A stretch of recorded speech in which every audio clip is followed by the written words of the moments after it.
Welcome to tonight's Fall 2020 Zoom Senior College class on the St. John Valley Technical Center here in Frenchville.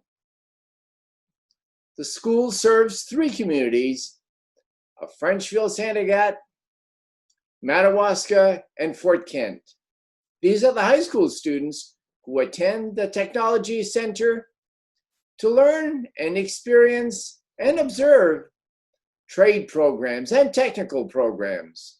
It's an opportunity for them to try out certain trades, certain career paths for the future. And tonight, this is our second senior college class with two more listed for one next week, which is the German POW camp. And the second one is the following week. It's the edible plants class that we are going to be offering on October 19th. But tonight, the class is about the St. John Valley Technical Center. Without any more delays, here is Kevin Lavoie of the St. John Valley Technology Center, who is going to give us this presentation. Kevin? Much appreciated. I am very happy to have been asked to speak this evening because it's twofold. First and foremost, it allows me a platform to at least inform the general public as a whole what the St. John Valley Tech is all about, and really get people to know what we really do here, because there are many people that A, have never walked through our building, B, just don't know what we offer. And it's when you don't know that it's most harmful. It's when you are informed with what's in your own communities and what offerings you offer to your youth that you can advocate and say, wow, these are services that are well intended and can provide our student population with career pathways or personal enrichment for their lifelong endeavors. So it brings me great pleasure to be here. And I've been the director of the Technology Center for the last 4 years. I'm into my fourth year here. And when I did come to the Technology Center, it had been here since 1992. It was constructed in 1992 on the premise that there were many vocational type services that were rendered at each school at varying places within the Aroostook County. So we had auto body in Fort Kent, we had automotive mechanics in Madawaska, we had carpentry in Frenchville, we were all over the map. And it wasn't conducive for good hands-on learning for the multitude of students. So what transpired back then was basically just that, is the state came and said, why don't we look to be a regional center? And that was the first premise where SAD 33 said, we will lead the charge and we will be the agents to build a tech center. So all three other communities came together with SAD 33, so SAD 27 and Madawaska. And at the time, there was the potential that Van Buren would potentially join us. But it didn't come to fruition, and we stayed with the three districts that currently make up the St. John Valley Tech now, is that's SAD 27, SAD 33, and the Madawaska school districts. So we here at the Tech Center, we provide 9 different technology programs. We have, and I'll name them in sequence here. We have welding and fabrication, which is instructed by Mr. Kevin Daigle. He's got about 17 years right now as an instructor here, and a great fabricator. He used to work for Valley Trailers, if I'm not mistaken, and used to construct a lot of trailers, and he did a lot of other type of welding and fabrication for other industries. We have forest resource management, which that is a second year program. It's in its infancy. Last year, we provided that program as a small landowner type programming. For instance, you're well familiar with the University of Maine at Fort Kent's forestry program, led by Mr. Jeff Dubis. We emulated their process. So we articulated our forestry program with UMFK's. So we followed the same curricula, and we provided the similar type of syllabus for our programming. It was chainsaw operated tree felling, land management, use of GIS and GPS services. But this year we thought we need to go a little bigger, because I don't dream small, I dream big. So I got myself a 1998 processor. So now we're going to be using larger scale mechanized logging along with our conventional small landowner process.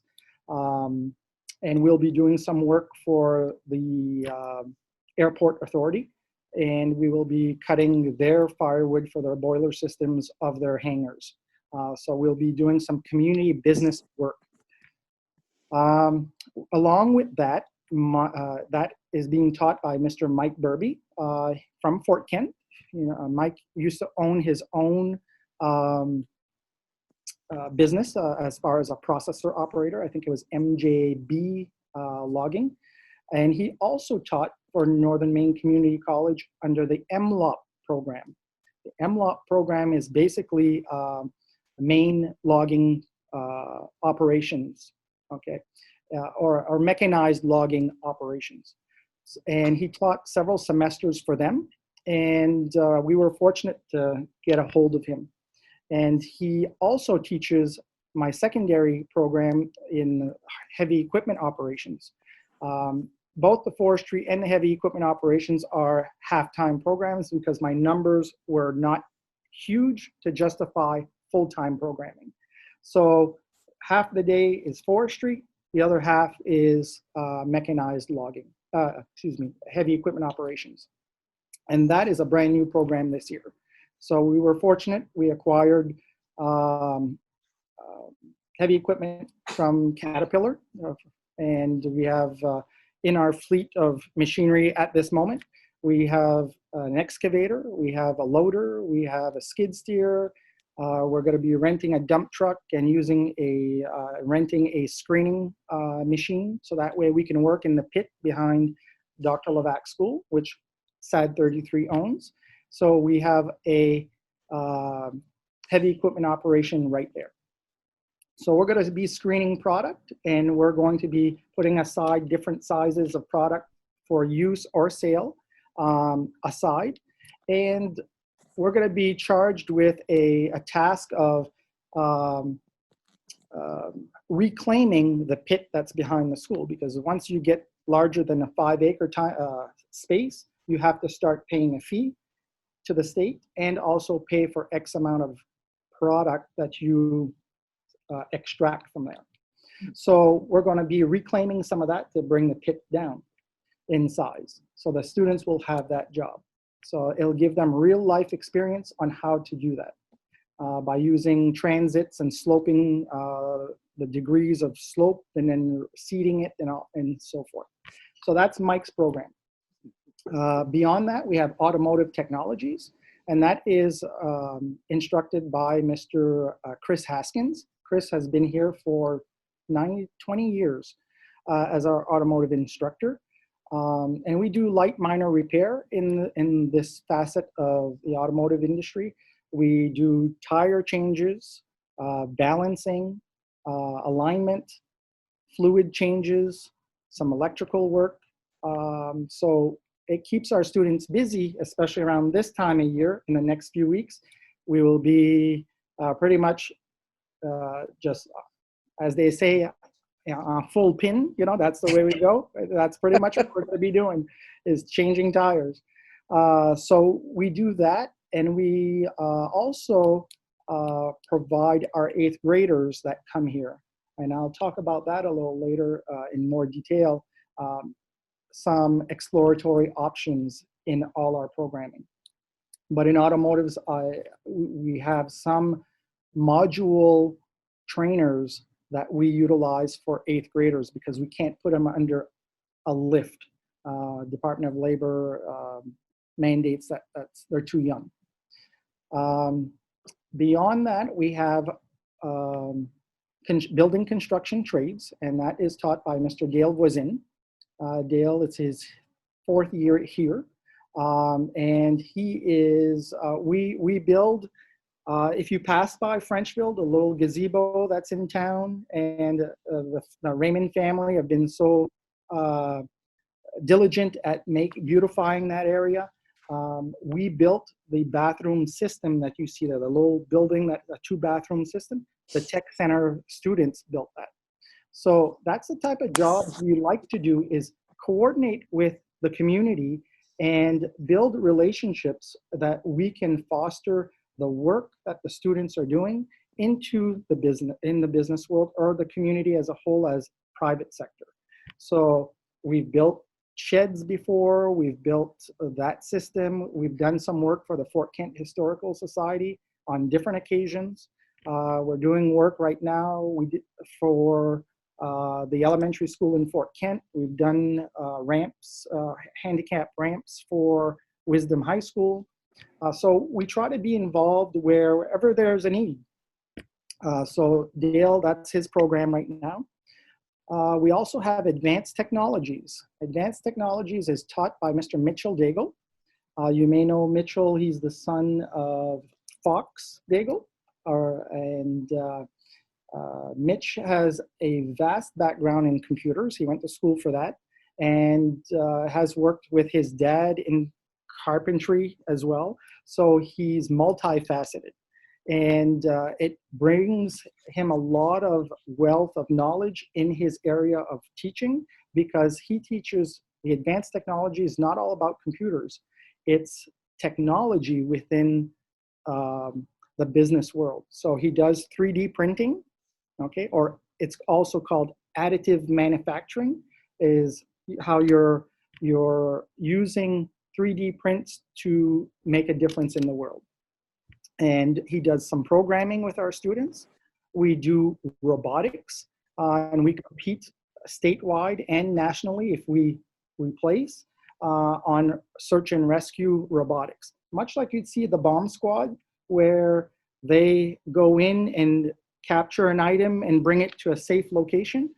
Our robots, we program it so that way we can run a course and do just that. I have the pleasure of saying that we have worked with NASA, and we have what's called the Hunch program. And we brought that in, about 3 years ago. We had an engineer at NASA contact us because he had roots in the community. He used to be a student at Dr. Levac School many years ago, and he was a student of Dr. Fern Desjardins. So he knew she was a superintendent of this district and wanted to see if there was any means that we could participate as a tech facility with NASA. And right away, it didn't take me more than 1 millisecond to say I'm on board. So we were very blessed several years ago that we had 2 pairs of students compete in 9. There were 9 different offerings that NASA stated. They had job objectives, and they asked us to come up with a solution rather than paying their engineers multi-million-dollar salaries or thousands of dollars salaries. They asked us to see if we could find a solution, and whichever school brought the best solution, it would be the prototype would be manufactured and brought onto the space station. So we had 2 students that worked on a project. I'm proud to say that we were finalists in the top 10 in the country to devise a solution for storage for the space station. So at the end, we were in the finals, and they were having difficulty choosing which application was best to be utilized in the space station. So they were going to see if they could take all three finalists of the top 10, which we were a part of, and maybe meld those ideas together to come with a final product. But COVID hit and everything else. So, but we have the luxury of saying that we've been in the top 10 with NASA on some of their projects. So this year, we're meeting with NASA next week via Zoom, and new projects are coming on board, which we get to select. Now, it's not only his program that gets to select opportunities to work with NASA. We have our welding class. We wanted to do a joint project with Advanced Technologies last year, but it just didn't work out, so we had scratched that one. But we're looking to always utilize any of our different programs to provide a service to NASA. So we're pleased to say that we have that distinction in the state of Maine. We are the only school in the state of Maine that does work with the Hunch program with NASA. So I'm pleased to announce that. Beyond that, we have electrical construction is a brand new program this year that I brought on. And Jan Perro is my instructor. Jan was a 13-year veteran of Canal Electric. He's a master electrician. And I was pleased to bring him on board. And we don't have space here at the Tech Center to accommodate the electrical construction. So I am renting space nearby, the old LJB showroom in Frenchville, next to that Quonset where they have the trash and treasure sales in the summer. So the back side of that, it was the old LJB showroom, and we rent that space. And right now we're doing some work already where we've done some work at two of our schools. We're doing work in the building we're renting, bringing that up to the codes. And so we're able to practice our skills and get ourselves some exposure. So Jan is new to our cadre of different courses that we offer. So we're glad to bring him aboard as well as Mike this year. We have health occupations, and health occupations is taught by Miss Marie-May Chassé. Reggie, you must know Miss Marie-May. She's a veteran nurse, was a DON at Highview Manor for a number of years, and has been teaching here for well over 25 years. So as you can see, the years that I've been conveying to you of all my instructors, I have a very tenured staff, which is fantastic. They're professionals at their trade, and they take a lot of pride and passion into what they do. And it shows in the level of commitment they have. So Marie-May, her first year for the program is when kids come in as juniors, traditionally in that time frame, we get them certified as CNAs, okay, through the state of Maine. That is our objective, and we are pleased to say that we have 100% passage rate, and she does a fantastic job at getting them prepared and ready. And we do our clinicals at our healthcare facilities, the hospital, we at Forest Hill, at Highview. So we have our hands in the community providing healthcare services. However, with COVID, that has changed the ballgame. So at the end of last year, we were unable to finish our clinicals because of COVID. And at present, we will be delayed in potentially starting those clinicals. Hopefully, maybe we can, but there's no guarantee. So once she does have our students certified as CNAs, we also do a secondary certification for PSS, Personal Support Specialist. So you can have a caregiver. I don't want to be in a healthcare setting, but I want to do home care. You have the PSS certification to provide that level of service. We also have an articulation agreement with UMFK, and if students that come into this program do obtain credits at the collegiate level in the nursing program. So it's a step in and a step above. So that's very beneficial. Health occupation, early childhood occupations. We have Miss Justine Valancourt as our instructor. She's a 2-year veteran to the program, doing a marvelous job. She had big shoes to fill when Miss Pam Karen was teaching this course for 19 years. And Pam really built it a strong program. But Justine just stepped right in, and it's like a hand in a glove. She's running with it, and we have 3 years in advance as enrollment for the littles, the preschoolers. We have a 3-year waiting list, and we're pleased with that fact because it proves that we're doing a great job, and we're providing a service that's of value to the community, and that's what we're all about, is joining ourselves at what we do with the community. And so yes, she teaches that program. I'm hopeful I haven't missed any of my programs. Miss Helen, I've seen you write, so you probably, have I hit all 9 programs? I have 9? Fantastic. So I hit them all. So with that being said, we have those 9 programs, but we don't end there, okay? You never stop growing, because if you stop growing, you'll lose your ground, okay? It's like anything else. Knowledge is power. The more you know, the better you are. And the more that you can lean on people and to be a great team, you'll build a successful process. And that's what we have here. We have 9 professionals and then some support staff that really work hard at giving people what they need, and that is the trades.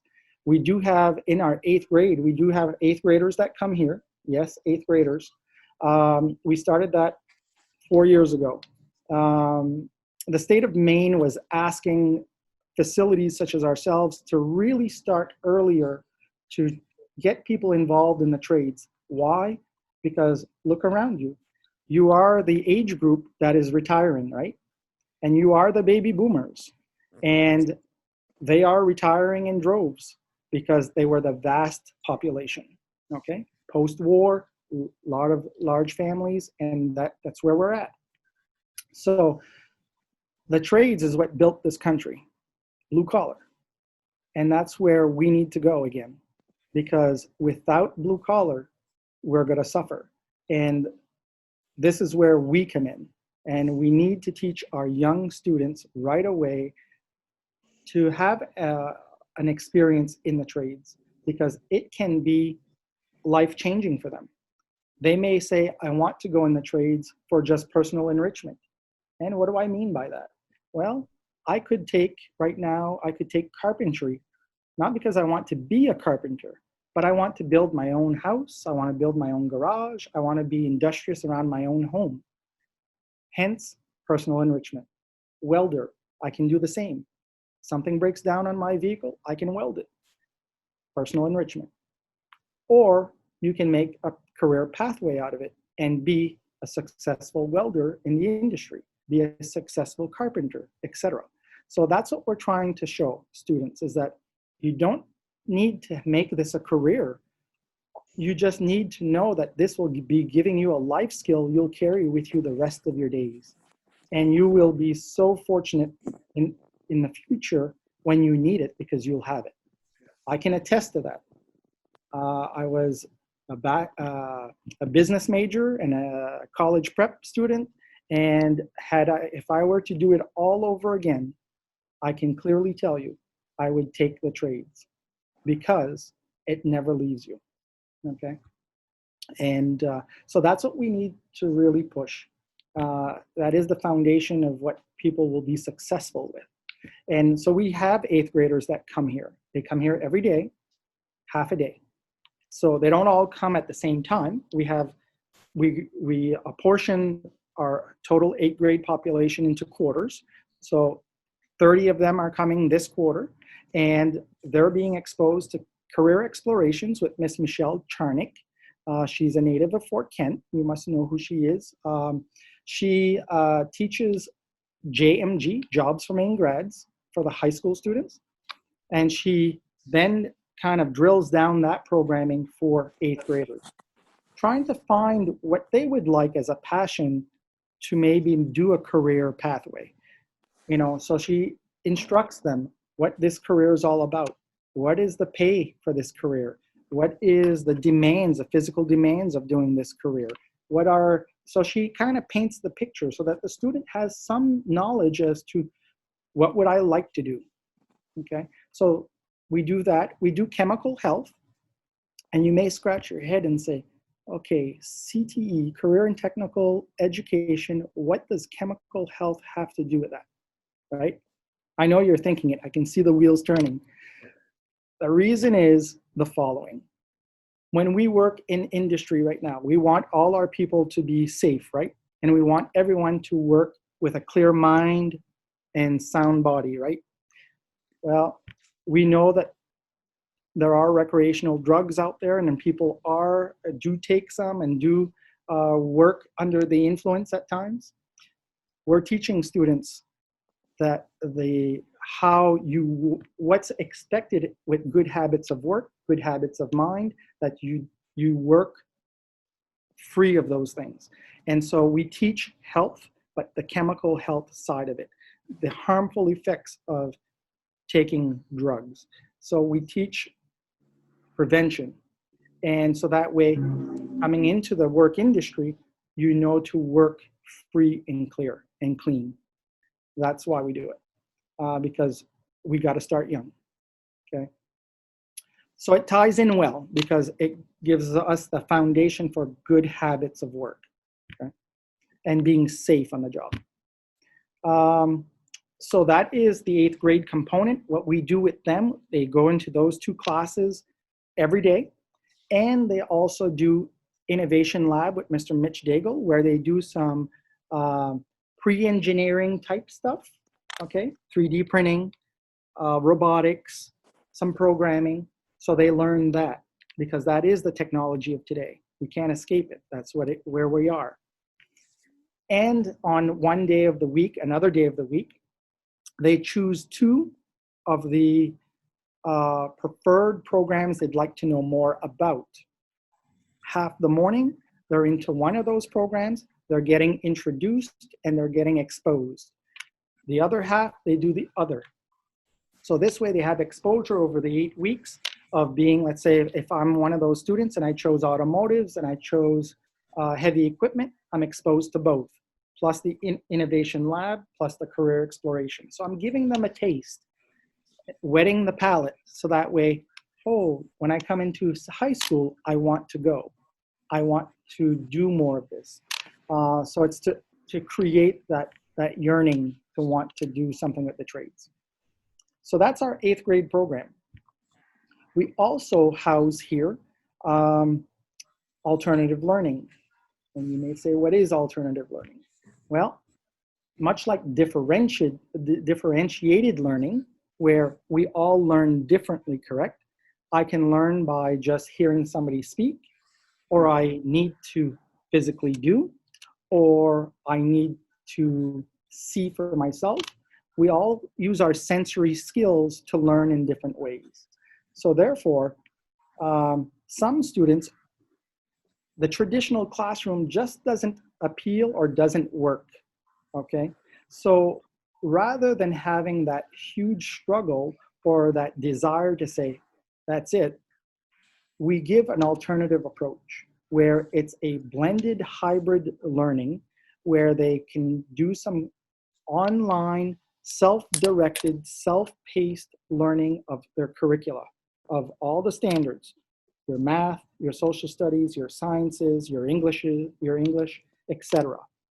You have a facilitator who oversees and guides you and assists you along the way so you can get that type of learning, but you're in a non-traditional type setting. With that, those students also spend half the day doing CTE side of the house, my career and technical side of the house. So they're exposed to both. and then they can continue and graduate with the rest of their class cohort and still receive their diploma and move on to either the workforce, directly into the workforce, or they may so choose at that point, say, I am ready and I can do hybrid type learning and I can do online schooling, right? I can do UMFK or NMCC or any other college online, and they're better versed and they're better prepared. So we do offer that here. So that is St. John Valley Tech in a nutshell. What I'd like to do is, what I was going to start to do this evening was show you a video clip to just introduce and show you St. John Valley Tech as a whole. I will do that now. I'll share my screen, and what we can do is I'll show you that promo video. I'll stop, we'll come back together, and you can ask me some questions, and then I can show you each individual program and have the instructor tell you what they do. They're small clips of up to 5 minutes long per person. So this, and between each clip, I will stop and I will answer any questions you may have relative to that program. Does that sound fine? Okay, let me share my screen. Right, so I'm gonna share this YouTube clip. This clip here that you'll see play was created by our students last year. I challenged them. I said, I need a promo video for the Technology Center. I said, we're not out there the way we should be, and it's your job to come up with a video promoting ourselves. So Mitch Daigle's advanced technology class took that on. 2 students did, Shelby Dumais and Ian Albert, okay, from Fort Kent, took it on as their project, and they did a great job. And we're not done, so Miss Shelby is coming back next week to add the new programs we've instituted this year into the video. So we'll be more complete. But for now, let's watch the video, and hopefully it doesn't lag on you. But here we go. Can you all see the screen that you see the tech right now? Okay. Yes. Very good. Here we go.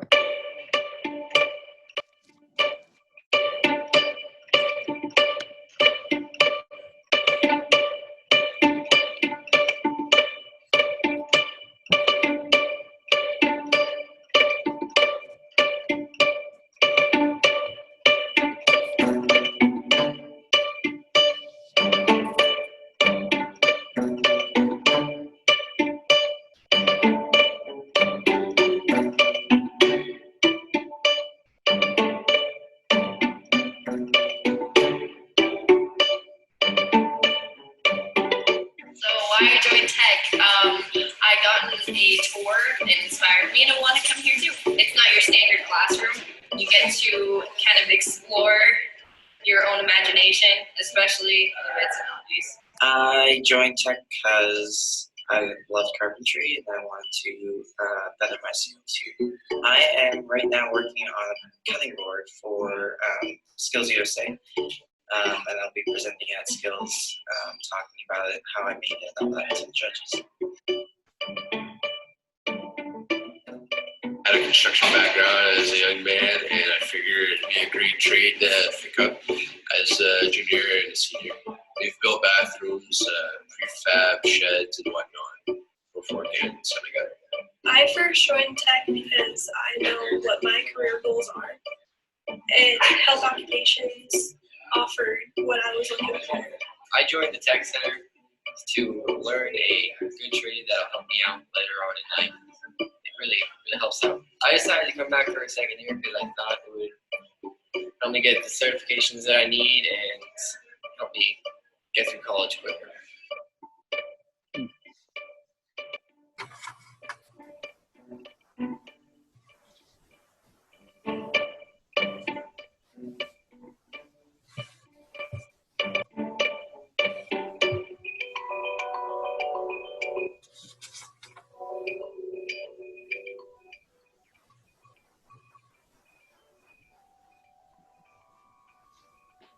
That gives you a sense of the small production that those two students did last year to promote technology. Yes, the students did a great job. We will be augmenting that next week with the other programs that we're doing. And again, it's just to promote ourselves, put ourselves out there, and let people see the building, and let them really see that the students at work. So I'd like to let you know that we do have right now 114 students in enrolled status here, high schoolers. And of the 114, that is a mixture of 10th, 11th, and 12th. And we do have 8th graders. Right now we have presently 30 8th graders. So we're at 144 total enrollment. It's my hope that those numbers will rise just because of new programming, especially what we have to offer with new programming this year. And I'll explain, for my forestry side of things and my heavy equipment, we were fortunate to acquire through federal grant process 2 John Deere simulators that is a processor slash forwarder. And that's true to form. It's the same controls as you find in a harvester and processor in the field at Irving or any other big woods operation. It's the same computer, and except it doesn't have the head outside to work.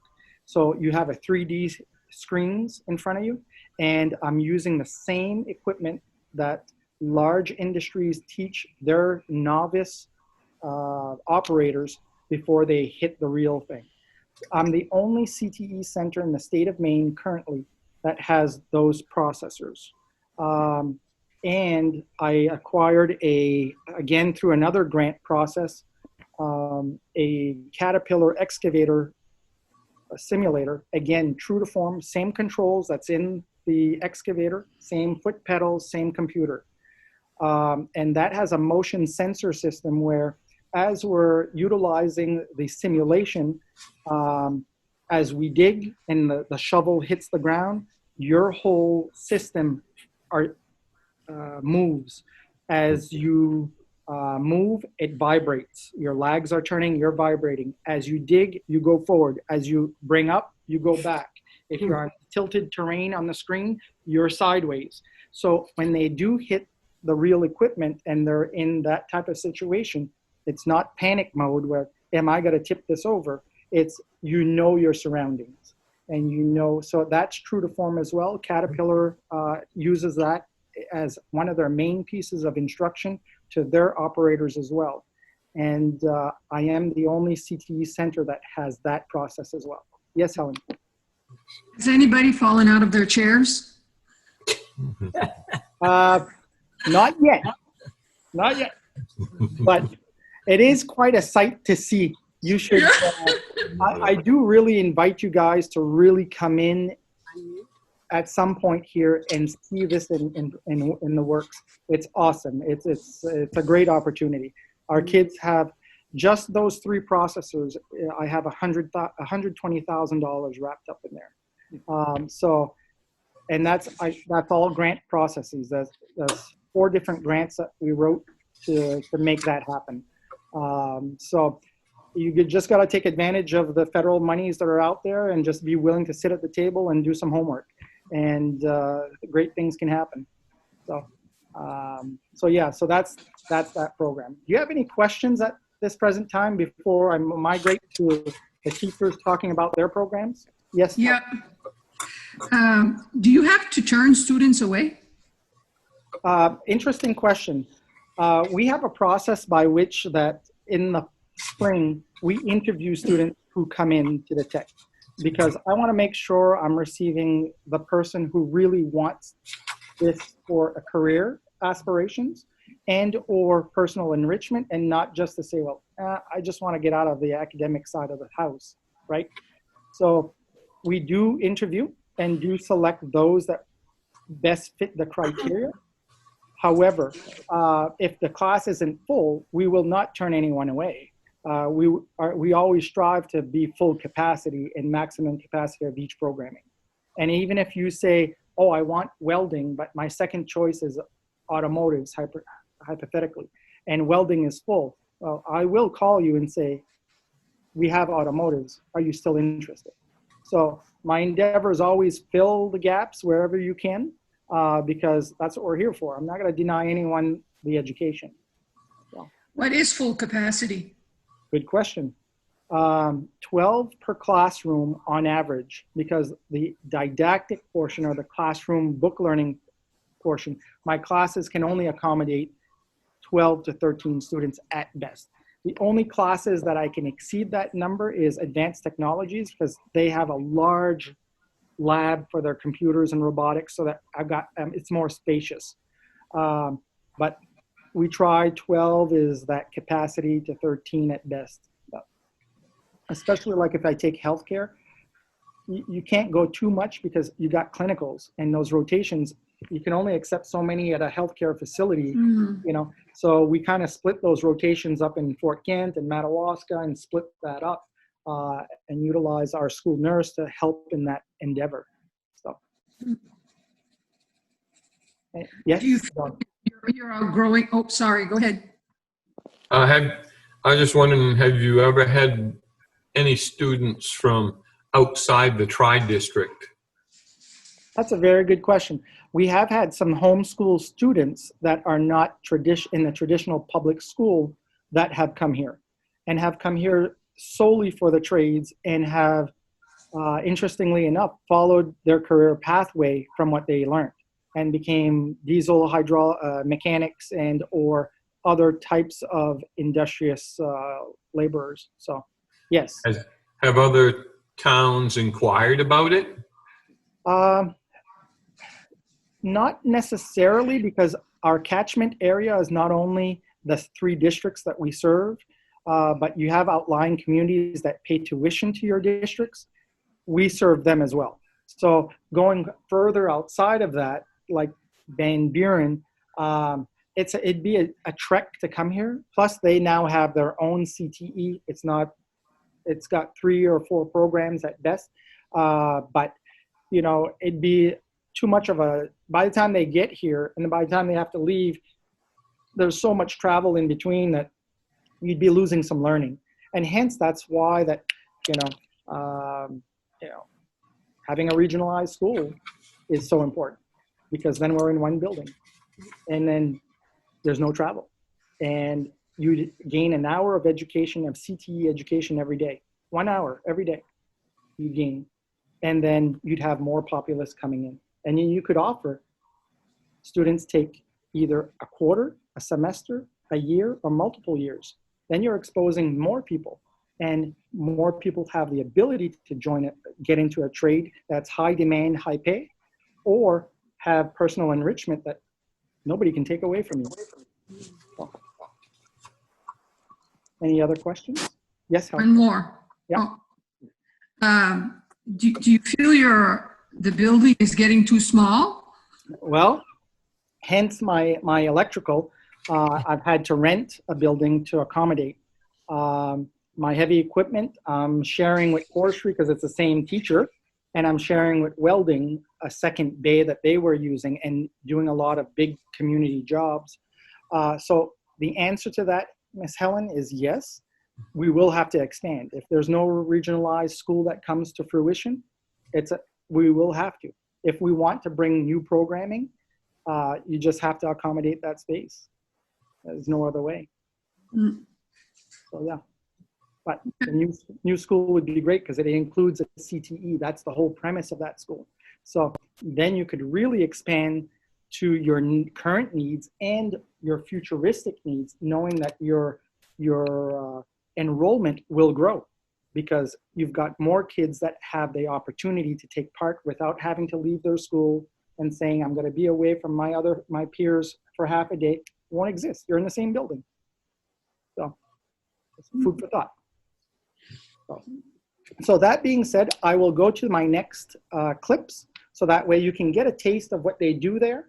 And I'll share my screen again, and we shall, okay, electrical construction. Hi, I am Jan Perro. I am the electrical instructor at the St. John Valley Tech Center. We are here at the remote location. This is the shop/classroom. As you can see over here, we have all our great tools. It's a brand new program, so we have stuff coming in all the time. We'll be working in full mock-ups, smaller scales of rooms. So this one, it can either be a bedroom, living room situation. That way the kids get the full-on experience when they get out in the field. We have a few more mock-ups on their way. These right here are smaller scale mock-ups that they can sit, wire up boxes, disconnects. They can use this to troubleshoot, read meters, many various things they can do. And on this side, we have our classroom set up. As you can see, we're still under construction, but things are coming together really well. We're going to have our clear touch boards that we can use for videos and using our online platform. So I'm excited. We get to use this classroom very soon and get them out in the workforce.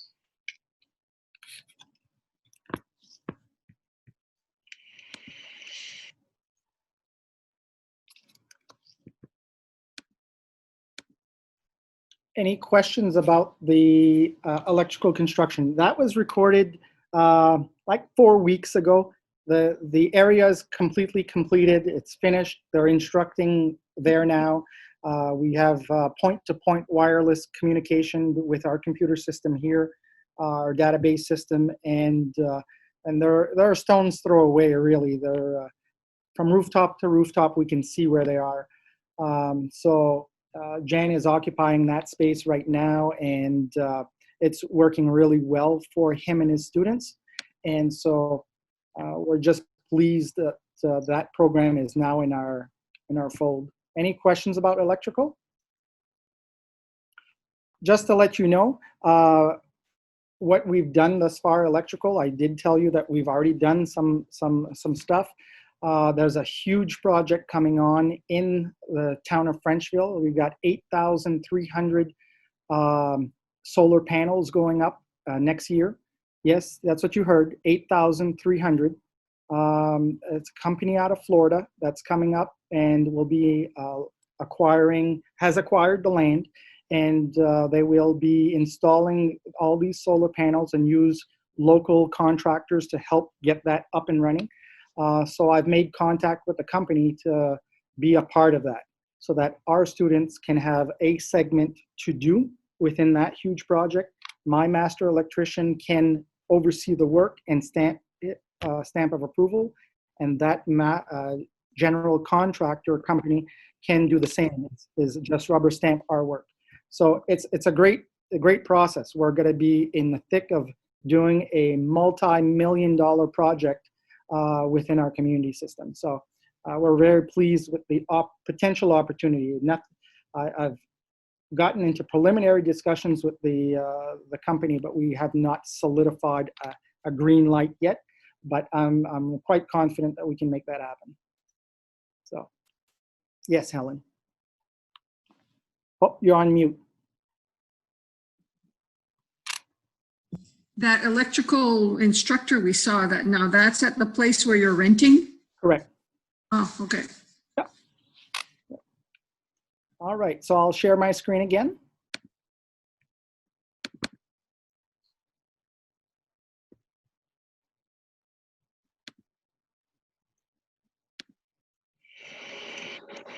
Hello, my name is Mitch Daigle, and I am the Advanced Technology Instructor here at St. John Valley Technology Center. So Advanced Technologies is a computer science/IT fundamentals course. The idea behind this class is if you're interested in getting into the wonderful world of information technology, this is the place for you. We work on all things computer-related, internet-related, networking. We dive into cybersecurity and programming, robotics. Pretty much if it's got a computer running it, we tackle it. So just give you a quick tour of the room and show you a little bit about what we do. Right over here, we have 3 of our 3D printers. 3D printing is one of the fastest growing technologies to date. It's incredible what this technology can do. So we deal with both the software side, which is designing the 3D models for printing, and then doing actual printing of them. We have 3 smaller printers right here, and I have 2 larger ones in the other room that can print up to almost about a half-meter size object. They're using 3D printing right now to design things like houses, a big amount of concrete, polymer printers, and in fact, Maine now has the largest 3D printed object down in Florida. This is our workshop room. It used to be a classroom. It is now a basically fully functional workshop room. So if we want to take apart computers, build anything from a robot to working with our drones, Arduino kits, microcomputers, anything of that nature, we have all of the tools that are necessary for that. We also do a little bit of pre-engineering. So basically just designing kind of any object you can think of. We try to have the tools for that. You'll see in the other room we have a CNC machine and a mill to help us in that as well. So let's take a look in the lab.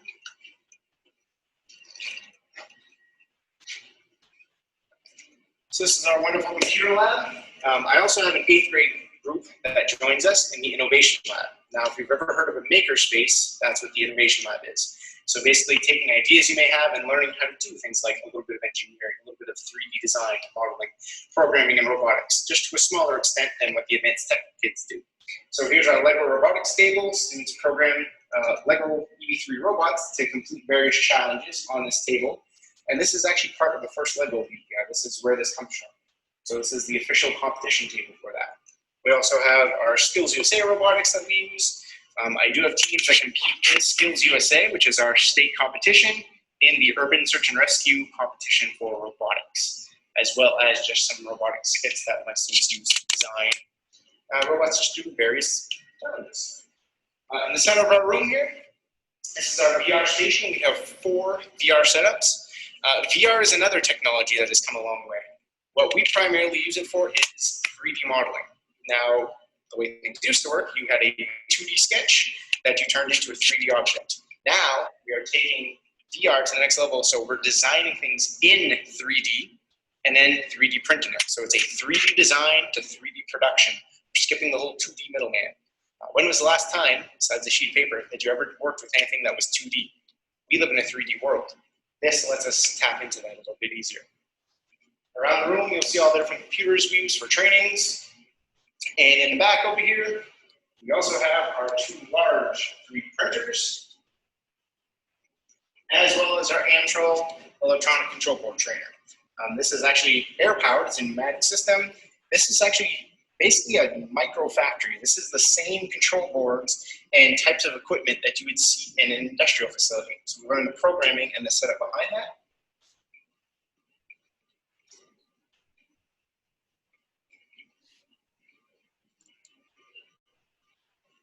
And the last 2 areas, we also work with electronics. So this is our electronics lab, where we basically repair any kind of small electronics that come in broken. Everything from headphones to small circuit boards, teaching students the basics of electronic repair.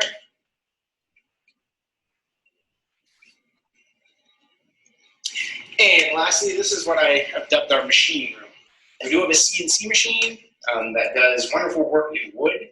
We also kind of team up with construction trades from time to time to do projects. Our last one was actually a cribbage board that a student designed. We also have a mill that we use basically when hand tools aren't enough. So if we mess up a 3D print, or if we have something, for instance, like that computer case in the back that requires a little more oomph, we have the tool to work on it.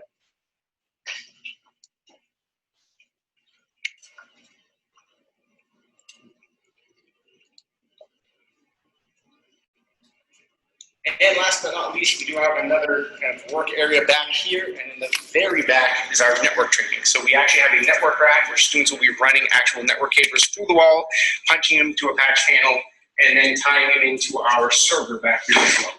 So this is kind of where we do our networking, basically teaching students how to connect devices together, which, well, as you know, the world is now basically made entirely of interconnected devices, called the internet. So if you have any questions about the program, hope you get in contact with me. Again, my name is Mitch Daigle, and thanks for watching.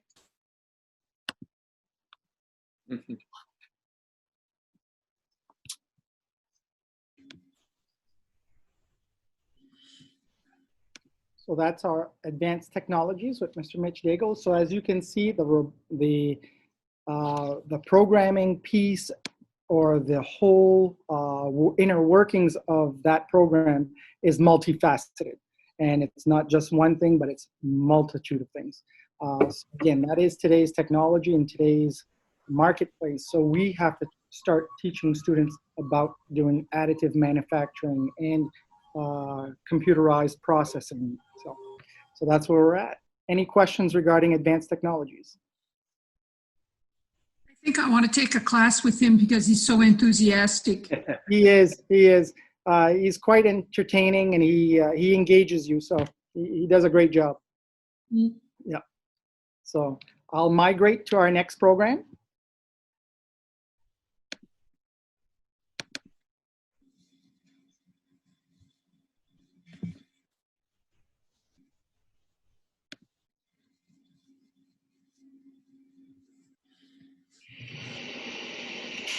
Hello, my name is Kevin Dagan. I am the welding metal fabrication instructor here at St. John Valley Tech Center in Frenchville, Maine. In this program, you can expect to learn various welding processes from your shielded metal arc welding or your stick process, gas metal arc welding, which entails flux core arc welding and solid bare arc welding. And then you have your gas tungsten arc welding as well, which is your tape unit. And we're going to learn a little bit of braze welding, sweat welding, using the oxy-fuel torches.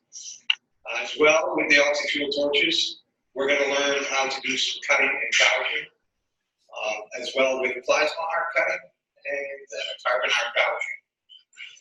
We also go into a little bit of weld print reading, drafting, sketching up, and then weld costs.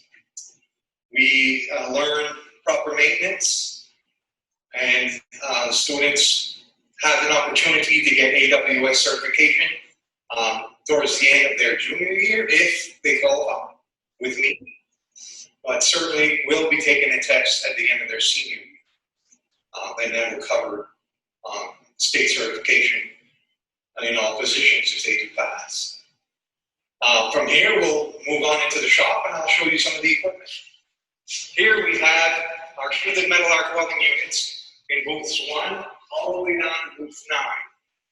We have ideal arc 250s in these first 5 booths, and the other 4 booths have square wave tape 250s, but they are strictly used for stick welding from now on. A set of oxyacetylene torches right here on the wall.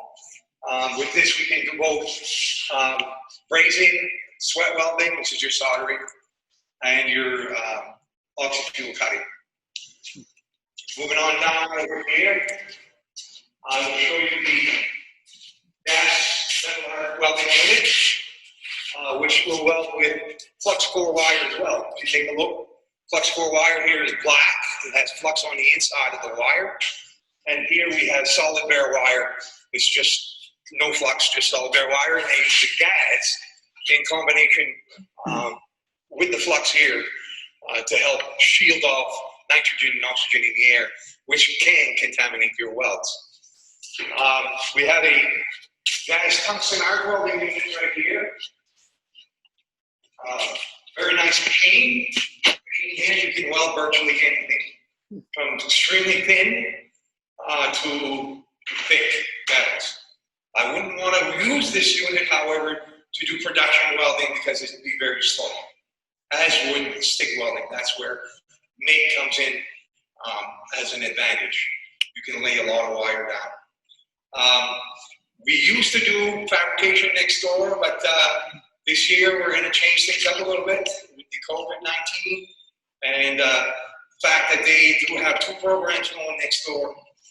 We do have equipment next door that we can access as well if need be, like a box of pan rig, a shop outfitter, a CNC machine, and a lathe. So we will be exposed to those equipments as well. This is, in a nutshell, your welding metal fabrication process, and I hope you enjoyed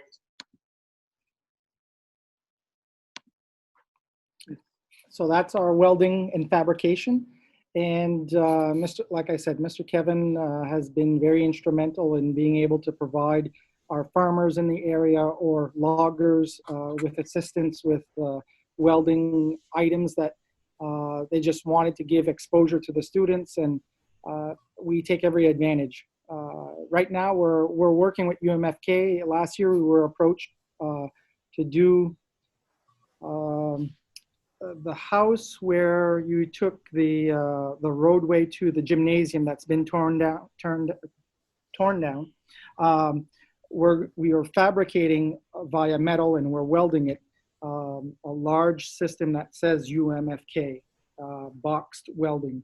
And we are in the process, but COVID kind of shut us down doing manual production. So we've resumed the resumption of school. So we're hopeful that we can finish that off in a relative time frame, so that way UMFK can utilize that promotional piece on their property. So any questions about our welding and fabrication?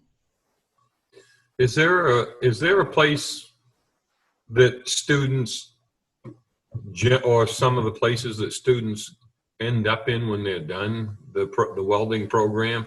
Yep. Some of the places that they have been hired, or? I'll be very frank with you. A lot of the woods industry companies in our area, they scoff them up because you always need a fabricator, you always need a welder, and it's a trade that sometimes you overlook, but it's so valuable to have. If you weld your own repairs and whatnot, you're saving yourself a lot of money.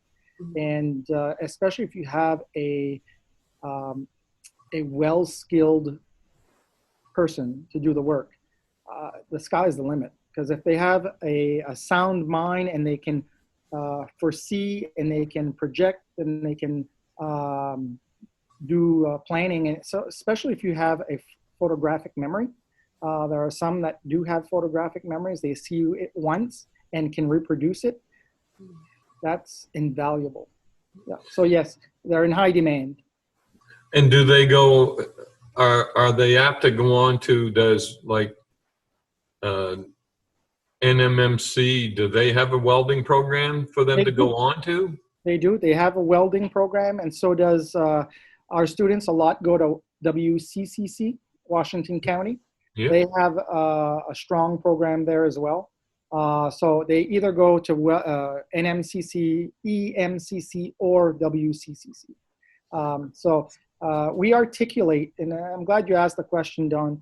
All our programs currently articulate with many of the different community colleges or some universities within the state of Maine. Yes. We try to articulate all our programs so there's exposure.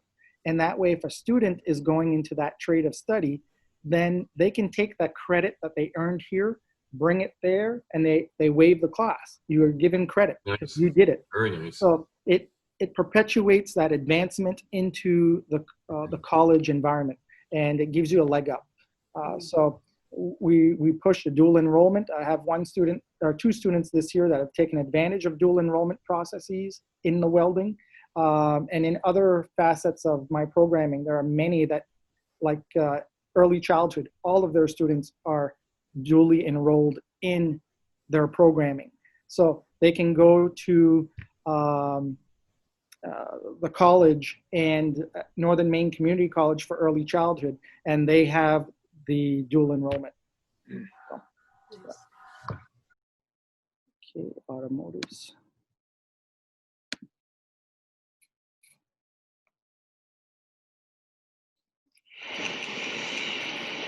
Hi guys, my name is Chris Haskins. I'm the automotive instructor.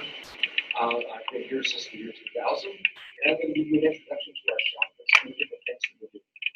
Right now we're in the classroom. As you can see, we're only going to be able to have one student per desk before we get here. So we will make accommodations when the events are going. It's a very interesting year. We have several things to do once we get here. We got good school equipment. We have stuff that we need to get ready for the year. We have other stuff that we're going to fix. So we already have a list of different things that are going, and stuff has been coming in throughout the year that we ordered for the summer, and We're just going to have a big fun year so let things going. As you can see, this is a classroom setup. We can put everything in here. We have an older computer over here that we have some core certification lessons on and other things that will allow you to work with. And up towards the front here, we've got a new clear touch board. This is going to allow me to share the lessons and allow some of the interactivity that we've had and present them a lot easier. It's for your benefit, for when you're here in the school, and in case we do have to go to work. Let's go up to the shop and see what's happening out here.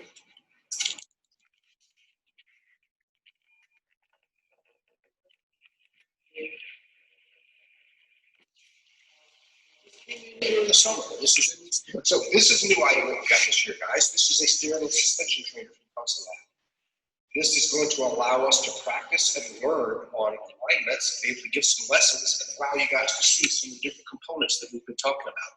But the best thing about this is we can use this with 8th graders. Federal law would not let my 8th graders do an alignment on the racks because of their age. It's just federal law. There's nothing that we can do. So we picked this up. This is okay. This is not a myth. And my 8th graders will be able to do alignments along with my seniors and juniors for where we're going. We have scan tools in the shop. We have 2 different ones out here for you to have access to. They are updated to the most modern vehicles, so we can do engine diagnostics, ABS diagnostics, and any other electronic system that we have to. Over here we have some specialty tools. In here we have our tool room. We have 5 toolboxes. With the numbers that we have this year, we're going to be able to put probably 1 person per toolbox for the seniors and maybe 2 for the juniors in the afternoon. That's what we're going to have to see as you guys get here. But we do have the tools and the equipment for you to be able to use. As we come over this way, guys, questions?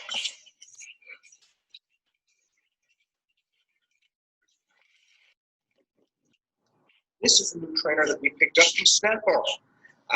The Snap-on sales truck had an accident last winter, and on it was this trainer they were using for demonstrations. They took all of their other stuff, and the Snap-on dealer couldn't get this back, so he gave it to us. And this is a $15,000 trainer, which will allow my juniors and seniors to learn engine diagnostics, along with the 8th graders, because let's be honest, I couldn't let the 8th graders work on a live car. But this is everything but a running engine. It has everything. We can drive it up to 60 miles an hour, make the transmission shift, and can do everything that we just couldn't let an 8th grader do out on the road. Follow me down the street, guys.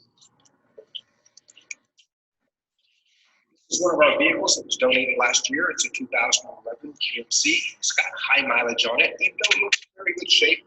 And we practice and learn on modern vehicles the same way that we learn would be working on a garage. As we come down here,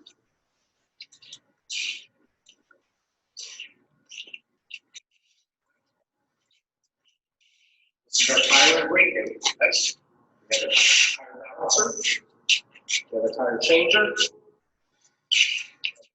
car brake blade, on the car brake blade, and this is our tire repair station to fix flats and to do any TPMS lights with tire warning systems that are required on vehicles now. Let's go over this way, guys.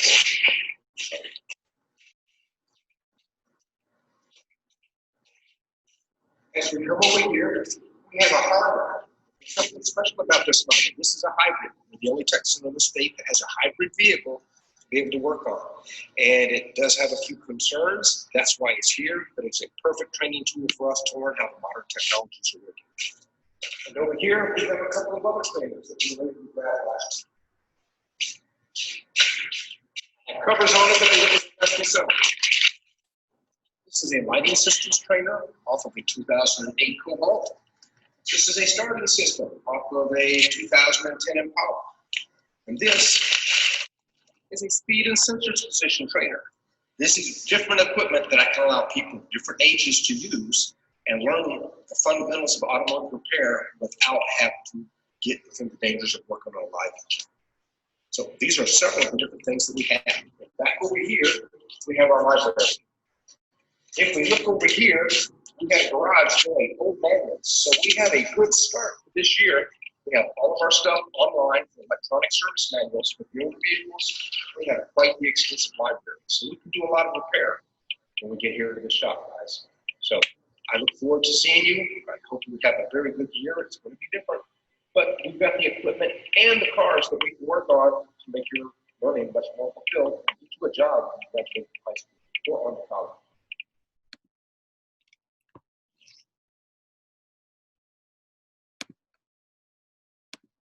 That's our automotive instructor, Chris Haskins. And as you can see, the modules that you saw that are in blue and that were not true automotives or cars, specifically designed more so for our 8th grade population.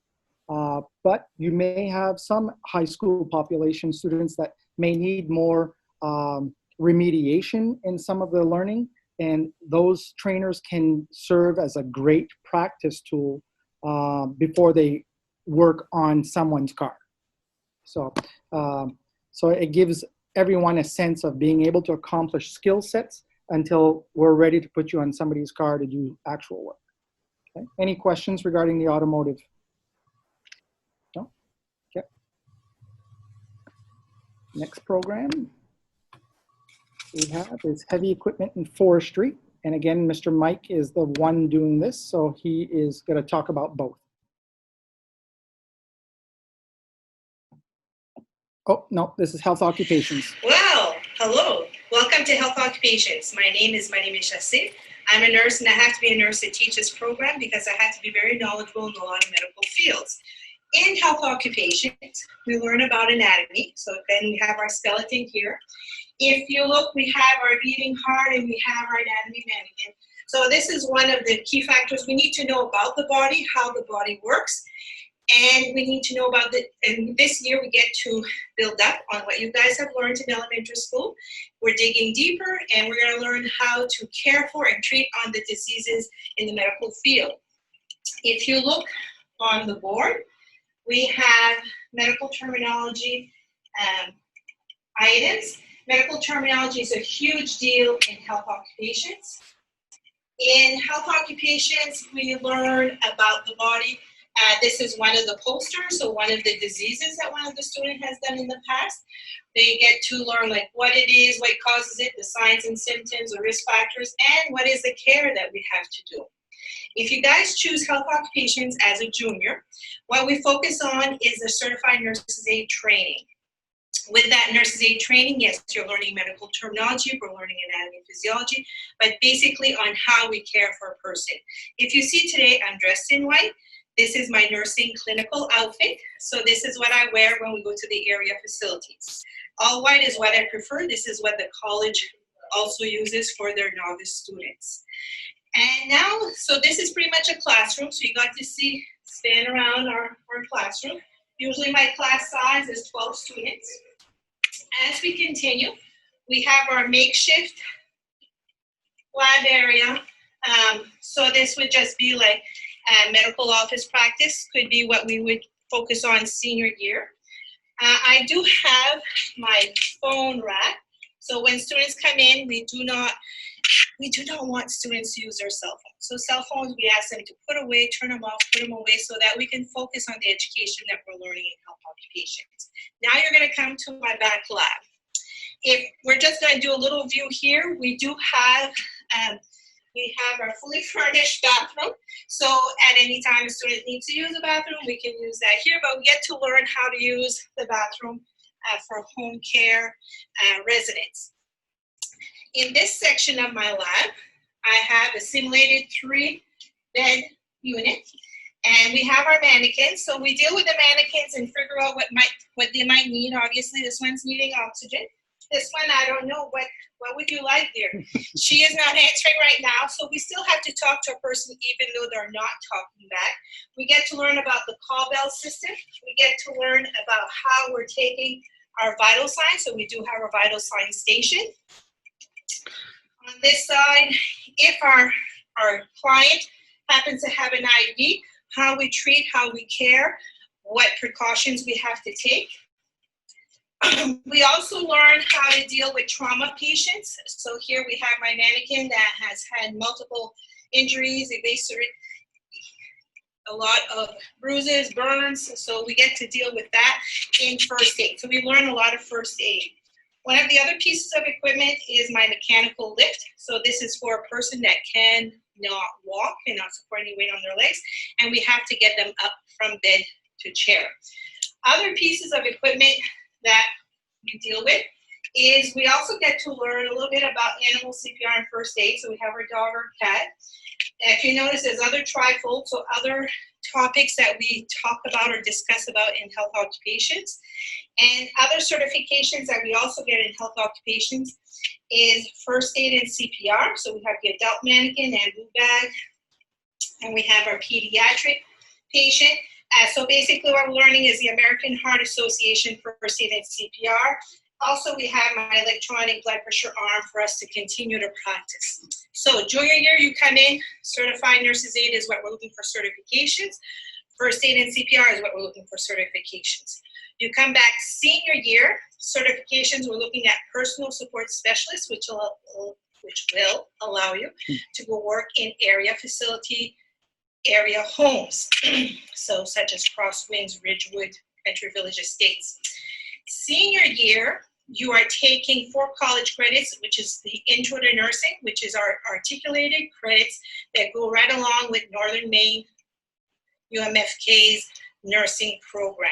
So once you leave health occupation senior year, you already have your foot in the door at UMFK's nursing program. You have your 4 college credits. You're already a certified nurse's aide. You're probably already working either at the hospital or in the area facilities.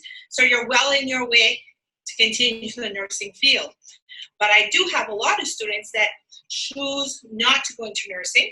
So they like to either go in physical therapy, radiology, physical therapy, dentistry. So there's a variety of different avenues that we can stem from our health occupations. Now this year, what we're doing is we're also inviting 8th graders to come in and do a session with us. And so if with my 8th graders this year, if you guys are coming to health occupations, we're going to be focusing on the first aid and CPR, which is the hands-on component for my 8th graders. So thank you so much. And if you have any questions, please call at the tech and ask for health occupations, or you can talk to any one of your guidance counselors.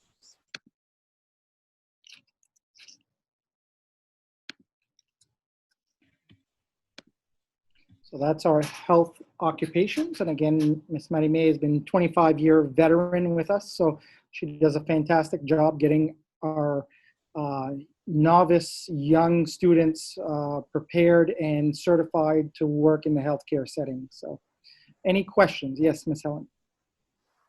Do you have a lot of boys that go into that program? Great question.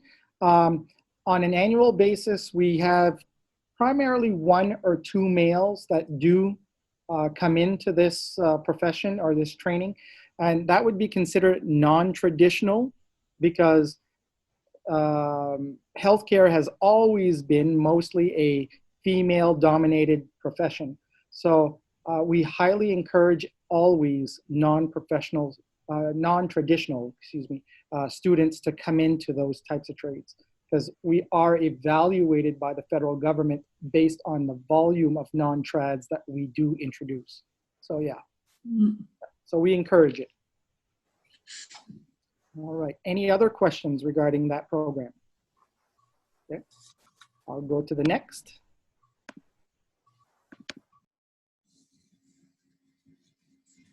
Early childhood.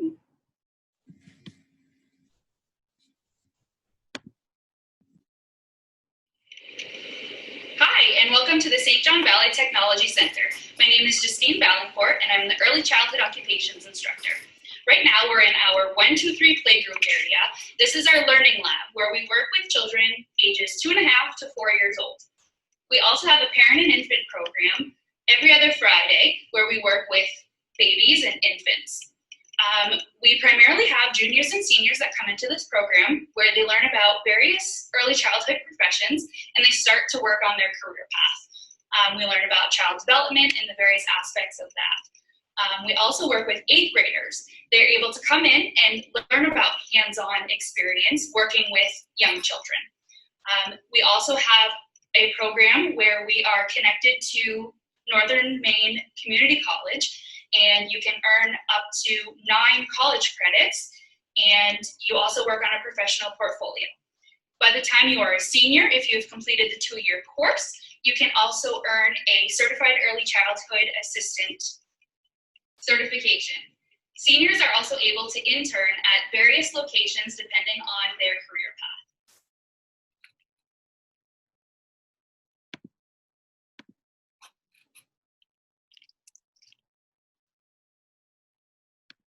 So that was Miss Justine Valancourt as part of our early childhood. And like I said, that program has a good following. We are 3 years in advance of enrollment.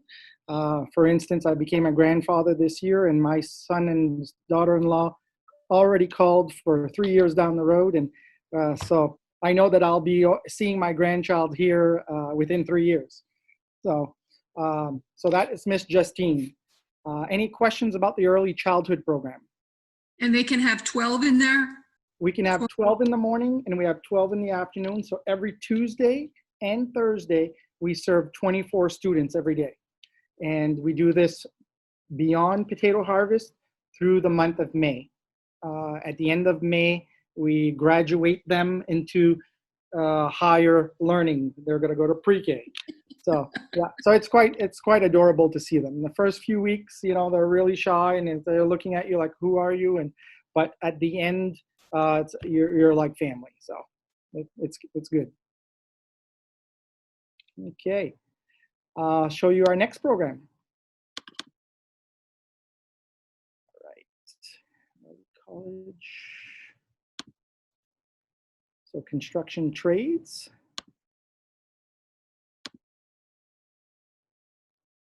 I'm Dale Cuisine. I'm the instructor here at San Juan Valley Technology Center. I teach construction trades.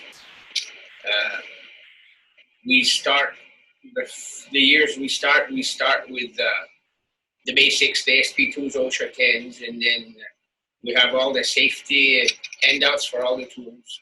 They do their homework on the tools, and we get written quizzes. And then we go in the shop and apply it. So then I can sign them off each tool. So that way they're safe as far as using the tools and stuff. And we progress through that till pretty much all of it is said and done as far as the sign off tools and stuff. Then we'll go out in the shop. They'll build small projects, start off with, and get accustomed to the tools and more. And as they progress, we build bigger stuff. They build ice cabins, they build furniture, they do whatever. We do a lot of community service, sheds, bathrooms, whatever. We've done ramps at the Wisdom High School for the handicap ramps. We touch base on pretty much everything from start to finish. We touch base on concrete, masonry, sheetrocking, drywalling, painting, pretty much everything. Doors and windows and trim, so on and so forth. How to frame floors on 16, how to frame walls on 16, headers, that window and door openings, and all that good stuff. And then we build our own trusses. They learn how to do that too, how to use a framing square and a speed square, and so on. We touch base on pretty much everything from start to finish on the build. And here we are in the shop. This is pretty much where they start building their small projects and stuff. You can see we're well set up. We've got the planers, the joiners, the lathe, the safety, the saws, the saw stop, the chop saws, sheet metal brake. We're pretty well set up. In the back shop, that's where we do the bigger projects. Right now it's a mess because we're moving one class to the other. But that's where we build ice cabins and sheds and stuff for the community. And it's a pretty good program. We stress on the safety. That's the most important part. And they enjoy it. We all enjoy it.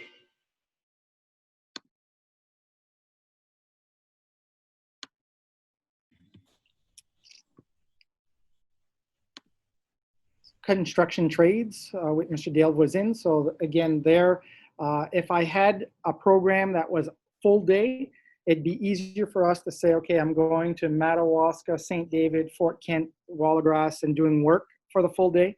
But our programs are as such that we have the seniors in the morning and juniors in the afternoon. So it allows us 2.5 hours worth of work time. So going to a job that's far away from our central location doesn't give us much time to travel there, unpack our stuff, get ready to work. You almost have to pack it back up, get back to school. So we do small jobs in the area as much as we can. If there's construction builds that we can do internally, like build the walls and build the trusses and then bring it to the site, we've done that. Like even in Frenchville, we did. We're more than willing to do that. So if you know of anybody that needs a shed, let us know. Any questions about construction trades? Do any of these kids have to have additional insurance? Good question. We do require that students that come to Tech have health insurance. And we also provide coverage for liability insurance, just for the sake that if we're working for somebody else or whatnot, we're covered. Yeah. Any other questions? Let's go to JMG here.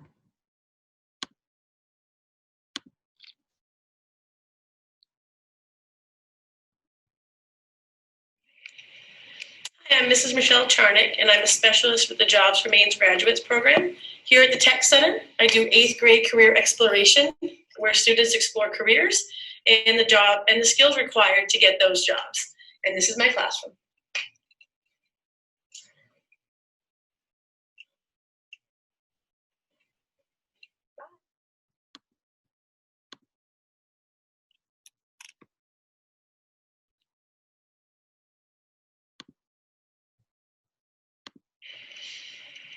Hi, I'm Dominic Rosignol. This is my alternative education classroom.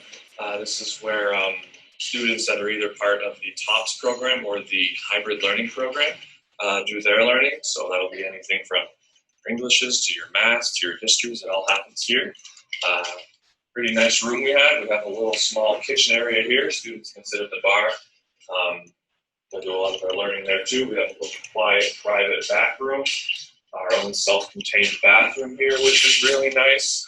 And this is where most of them will be seated. Of course, smart TV we can hook into. Some good powder fixtures that we got put in last year. This is where I spend my time back here.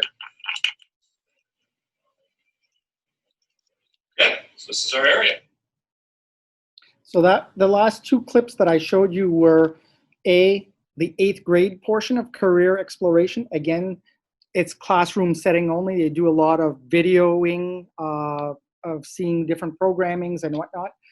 And the last one was the TOPS, or the alternative learning, where the students that don't may do best in an alternative learning style will come here and learn there. I guess I won't be able to do it.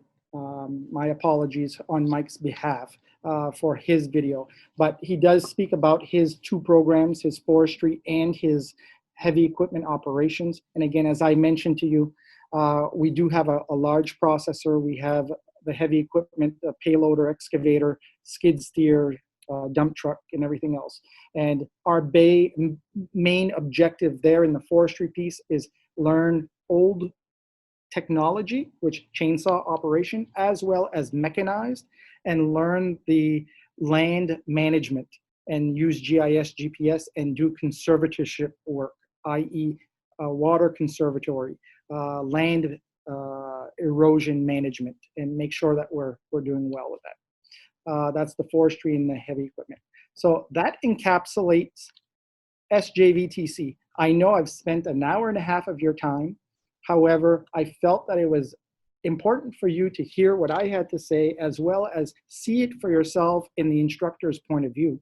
So I hope that I've given you some perspective as to what we offer here for our high school students today and in today's growing world.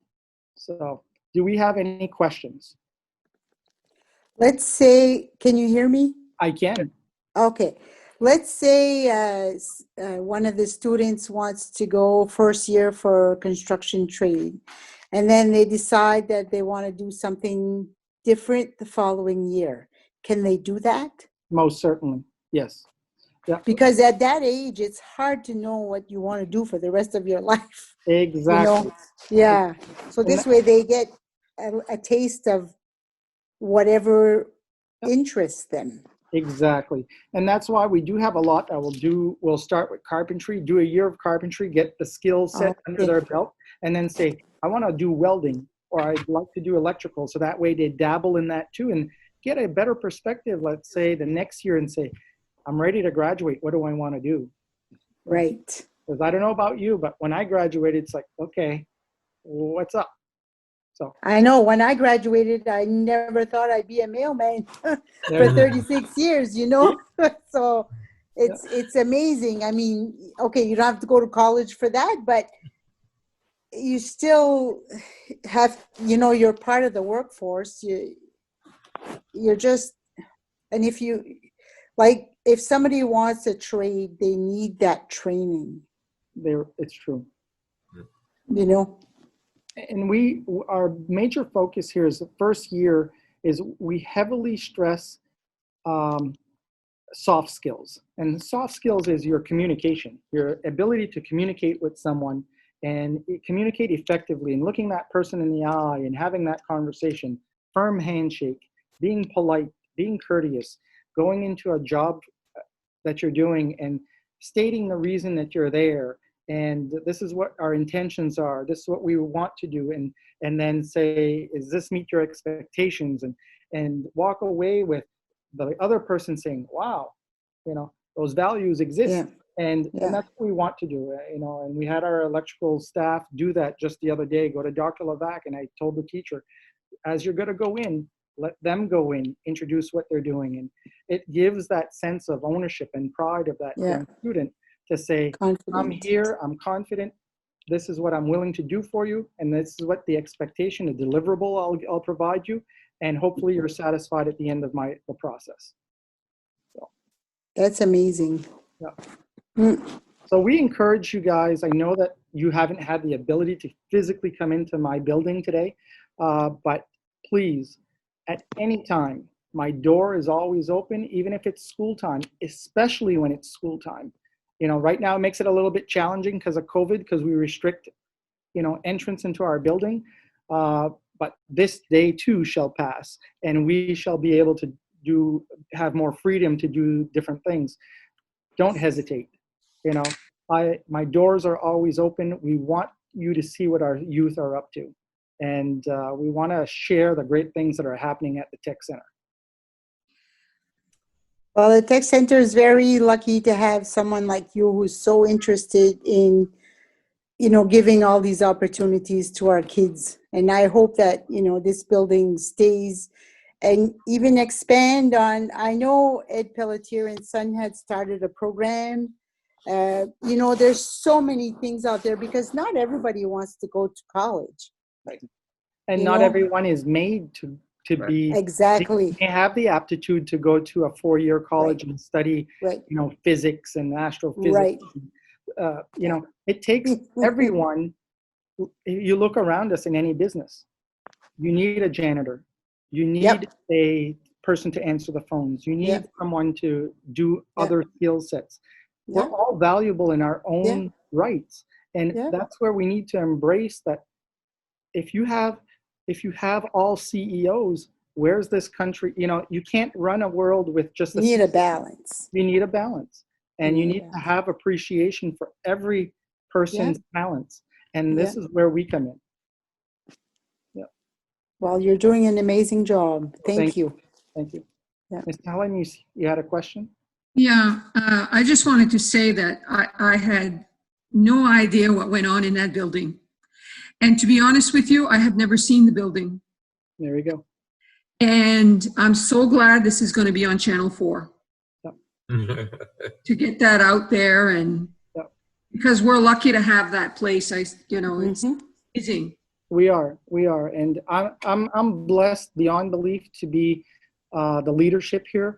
I'm so fortunate that the people who hired me when they did had the foresight to believe in my abilities. I don't do it alone. We do it as a team. And my teachers, my support staff, and everyone that works in this building, we're all important, and we're all the cogs that make that machine run. And no one is better than the other. We're all working for the same mission, and that's the mission of education, and educating our youth so that way they have the desire and yearning to learn every day of their life and continue that process. So I love what I do, and we're pleased to do it. Yes, sir. And it shows. Thank you. I have a couple questions and then a comment, but the first one is, I know the Valley Unified thing is kind of up in the air at this point, but I'm wondering if it has caused you to do any rethinking at this point for your school. Yep. That's a great question. It's one that I'm going to try to be politically correct in my response. I'll tell you, I have a biasness. I do want this school to come to fruition.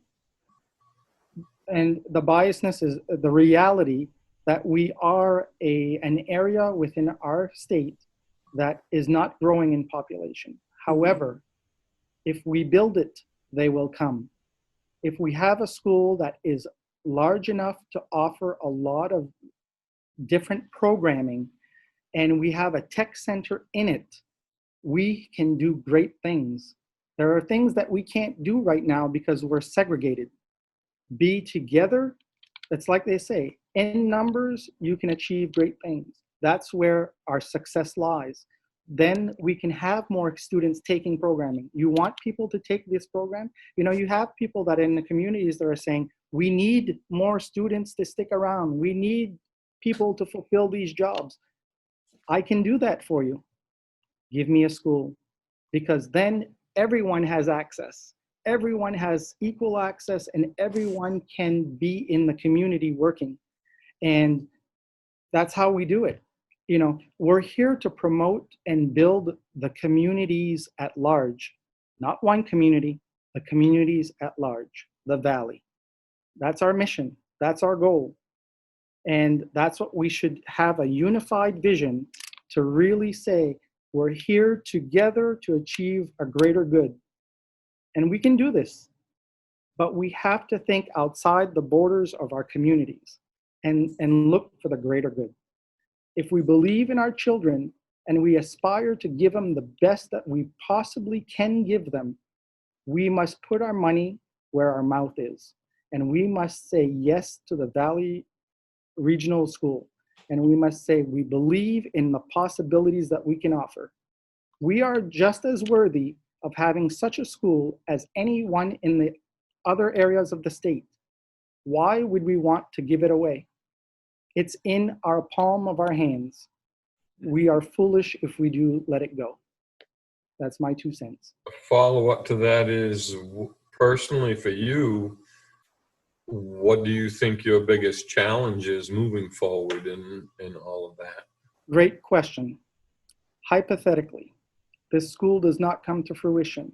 I risk every year that I have to close programs. That's the truth, because I opened 3 programs in the last 2 years, okay?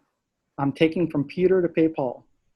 I take some from automotives that want to be in heavy equipment. I take some from welding that want to be in forestry. I take some from carpentry that want to do electrical. I'm just shifting the players. I'm doing nothing more. We're better than that. Let's teach all our kids. Give them all the skills that they need. If we don't do that, we fail ourselves and we fail them. Bottom line. And I just say finally that I think that it's quite impressive that not only are you teaching these kids skills, but the way that you have them going out into their own communities and giving back to their communities is just as important as the education that they're getting as well. So that's kudos for that. Yeah, it is. And I've got a great staff, and I take no credit of my own for the establishment and what we provide. It's the multitude of their efforts. I'm just facilitating it.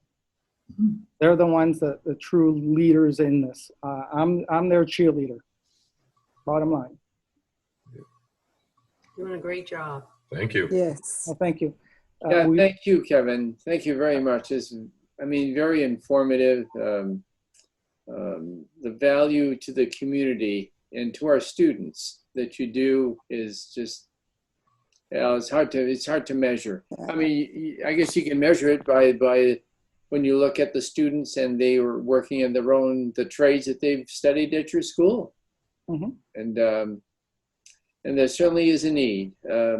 I think in our own lives, every day we have a need for some kind of expertise that we certainly don't have. And it's a lot of times, most times, it's around some kind of building, construction, plumbing, electrical, you name it. Anyway. And Anyway. you're right. And I'll just give you a little segue. I had one person, academics, which is great. You need them. You need to build that foundation. But, they were kind of challenging the CTE side. I said, okay, I got a question for you. How much do you value that plumber when at 2 a.m, your sewer system is backing up and you need someone? I value them beyond measure. Right. Okay, now let's value the person who taught them that trade. Yep. Make that work. Good point. Well, we're not a big group here tonight, but you've got 5 more soldiers in your army right now. What I need you to do is I need you to advocate for the trades. I need you to advocate for the regionalization of the school system because, again, I know this is not the platform and it probably will be not condoned by many. However, I need to have my voice out there and I need to profess that this school is what we need in this community. And not only this community, the Valley. We need that. It is our means for survival. Have you ever had an open house? I have an open house coming up in November, usually November 8-ish, 10-ish. It'll be the 10th, it'll be a Tuesday. I will have an open house. I do plan on inviting all our school board members here of all 3 districts to really show them what we do here because it's important. It's important that they see for themselves. They may see it on paper, but I need for them to see it in person and the community as well. But right now, a lot of this maybe have to happen via Zoom because, again, social distancing. But we'll look at ways that how we can do this. And it's not going to be my last hurrah. I will do more of these so that way the message gets out and people get to see what we're doing. If I wasn't a baby boomer, I'd want to take a class. You know what? We have done that in the past, that there have been non-trad students that, let's say you want to have a skill set and our class isn't filled with high school students, it's not in full capacity. We have allowed non-trad people to come in and be educated in that trade and get their certification or a welding or, we have done that. So we're not excluding that thought process. I'm gonna put in a plug for seniors because it'd be real nice to have some adult ed class that was given there for seniors for the carpentry trades, for example. Oh my gosh, yeah. And or for welding, it could be a lot of the different programs, electrical. I could use some of that, There you go. There you go. I do have summer camps every year. Like in the last 3 years, I've had welding summer camps for those that don't come to tech, but may have a desire to introduce themselves to some of that learning. And it's a 3-week course in the morning for 2.5 hours. So they come in and they learn how to stick weld, learn how to MIG weld. So I've done that with that trade. I want to expand to the other programs so that way everyone has equal exposure. But it's worked well with the welding because I've had the interest. But I believe that I may have interest in the other new ones too. So keep knocking at the door, keep me informed of what your needs are. We'll certainly see what we can do. Well, my husband said he took a welding class there. He probably did, probably years ago for adult ed. Yeah. Yeah, because you must have done it behind my back because I don't remember. Ah. That's when you said, I'm working late.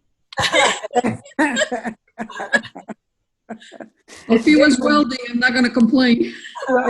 It's been my sincere pleasure to be here with you tonight to show you firsthand what the Tech Center and what our professionals are doing with our students.